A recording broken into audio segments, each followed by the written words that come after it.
Hoy quiero hablarles de un pintor que conocemos como James Tissot, pero que en realidad se llamaba Joseph Jacques Tissot.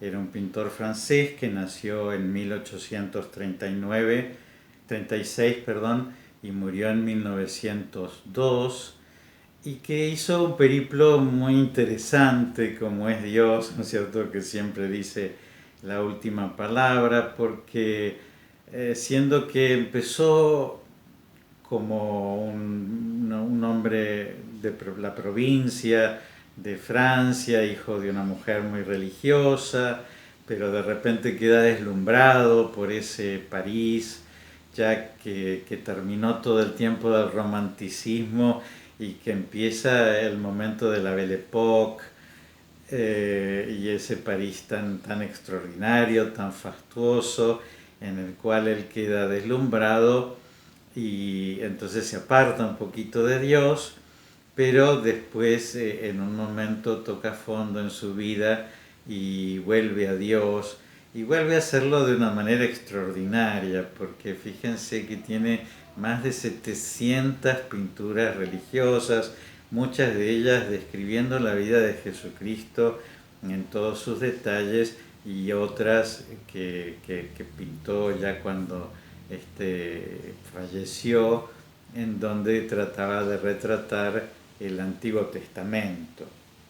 Entonces, bueno, les cuento que nació el 15 de octubre, el día de Santa Teresa de 1836, y que nació en Nantes, en Francia, y que por esa razón se piensa que en algún momento le interesaron las pinturas de los puertos, de los barcos, y que tuvo un papá que tenía un comercio bastante importante sobre cortinas. Bueno, piensen que es la época victoriana, ¿no es cierto? ¿Se acuerdan esos drapeados, esas cortinas pesadas, llenas de galones, que también tienen su correlato en la vestimenta femenina?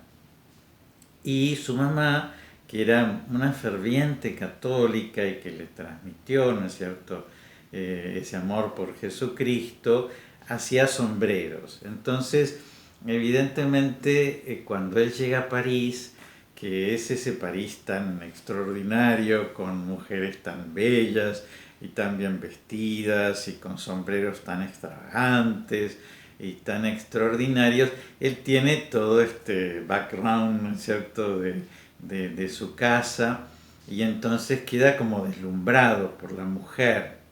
Y de hecho hace un ciclo, ¿no es cierto?, de pinturas dedicadas a la mujer francesa. Ese ciclo de pinturas nos muestra a la mujer ocupando un lugar, no en su casa, ¿no es cierto?, no criando hijos, no haciendo la comida, no costumbrista, sino al contrario, ¿no es cierto?, es decir, una mujer de los salones, una mujer admirada, una mujer que pisa fuerte, una mujer seductora, que evidentemente es lo que él descubre en esa París. Y bueno, él llega a París siendo muy jovencito, ¿no es cierto? Tiene 17 años, estudia en la École des Beaux-Arts de París, que en ese momento era sumamente importante, era realmente el centro del mundo estético y era el que dictaminaba los cánones estéticos de su época, y tiene grandes profesores. Uno es Louis Lamotte, el otro es Hippolyte Flandrin y el otro es Jean-Auguste Dominique Ingres. Ingres, fíjense, fue uno de sus profesores y también realizó en él una influencia muy importante, pero además él logró conocer personas muy importantes como el inglés Whistler y los franceses Manet y Degas. A pesar de que no fueron sus profesores, pero él tuvo conocimiento porque ya les digo, París en ese momento era el centro del mundo y tenían la posibilidad los estudiantes de la École de Beaux-Arts de ir al Louvre y de poder copiar las obras de arte directamente mirando a los originales, así que imagínense qué posibilidad extraordinaria. Bueno, él en 1856, es decir, él es un hombre muy joven, ¿no es cierto?, que apenas tiene 23 años, representando figuras de la Edad Media. Ustedes recuerdan que en el romanticismo que ocupa la primera mitad del siglo XIX, la Edad Media es muy importante. Y entonces él hace el encuentro de Margarita con Fausto, una escena de el Fausto de Goethe, y esa pintura tiene un gran éxito. Y por esa pintura se pagan 5.000 francos, que es una cantidad muy considerable en 1860. Con lo cual, Tissot, que tenía solamente 24 años, se encuentra en una situación muy conveniente. Él era un provinciano, estudiante, jovencito, pero de repente se encuentra reconocido, participando en los salones de París de pintura, que son sumamente importantes y que va gente de todo el mundo. Ese cuadro en particular de Margarita con Fausto obtiene una de las medallas. Bueno, y toda su vida se quiebra de alguna manera en un momento cuando tiene que participar en la guerra franco-prusiana como soldado. Y entonces eso es un gran problema y él tiene que participar en la defensa de París y eso lo vincula con los comuneros de París y eso le trae problemas políticos y entonces él en un momento, a pesar de, ya les digo, haber tenido mucho éxito en Francia por una serie, La Femme à Paris, tiene que ir a Inglaterra, donde ella tiene muchos contactos, donde ya había trabajado para la revista Vanity Fair y donde empieza a pintar retratos de mujeres inglesas muy elegantes. Un cuadro suyo, que es La caminata en la nieve, pasa a formar parte de la Exposición Internacional de Londres de 1863 y lo mismo muchas de sus obras en 1863 se exponen en una galería de arte de Ernest Gambart. Y entonces, bueno, deja los temas estos un poco anticuados, ¿no es cierto?, del romanticismo para una cosa a la moda, ¿no es cierto?, la page, como dicen.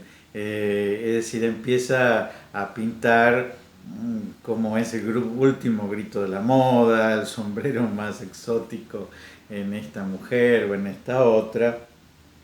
Y tiene un gran éxito, pero eso de repente se ve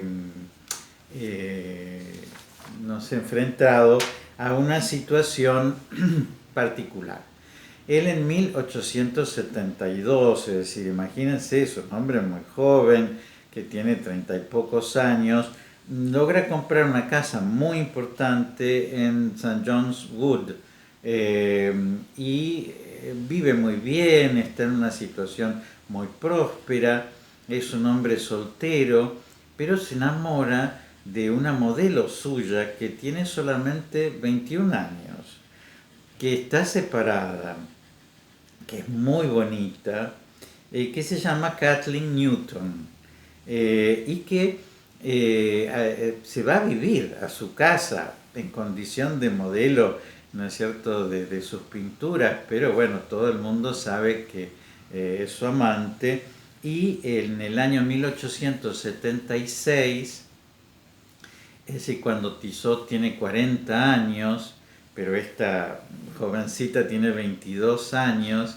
tiene un hijo que se llama Cecil George Newton, es decir, lleva el apellido de ella, pero que todos suponen que se trata de un hijo de Tissot.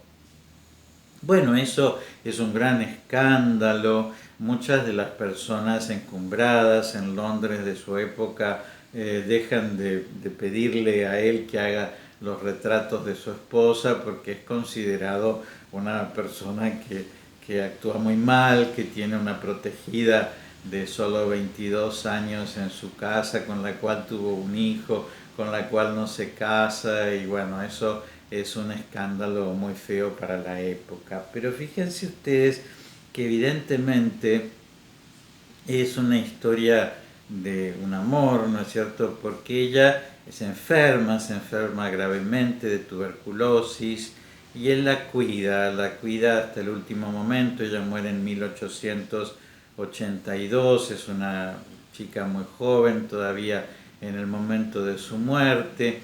Él se hace cargo de ese hijo de ella, que podría haber sido también hijo suyo, y se retira.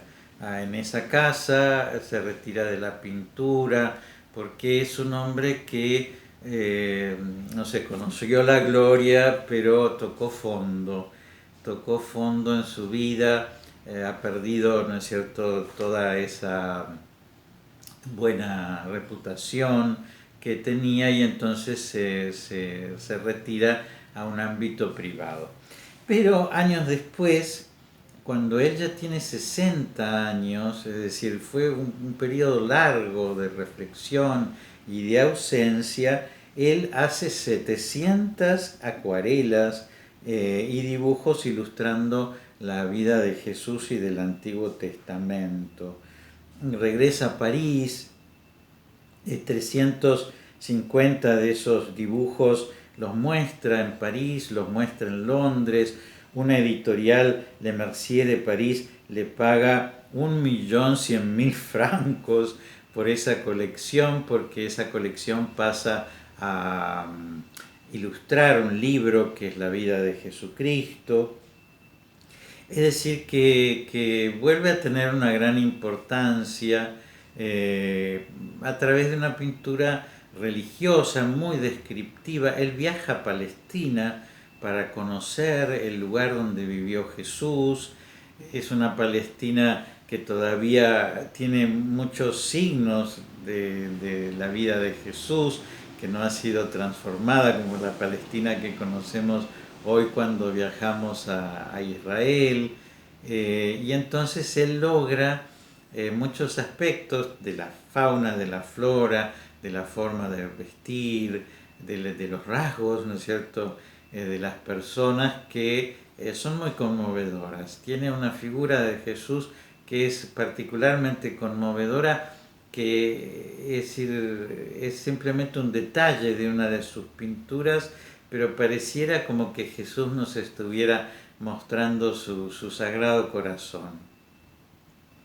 Bueno, fíjense que él muere en Francia, en el Château de Bouillon, que es un lugar en donde él está haciendo justamente esas pinturas sobre el Antiguo Testamento. Muere el 8 de agosto de 1902.